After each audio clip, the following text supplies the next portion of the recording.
Mamaya yung hito.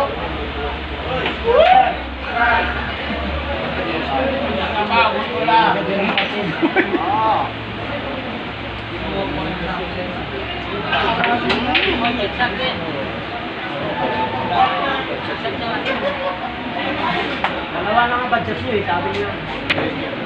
Good.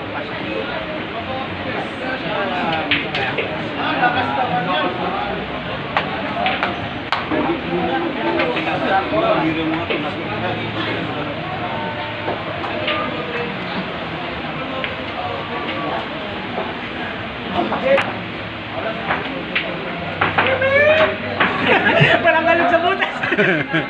Ismot lang eh. Pero ewan ko lang.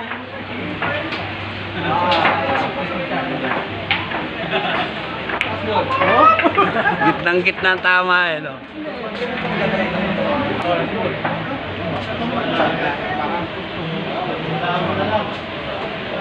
Tingnan mo. Yan.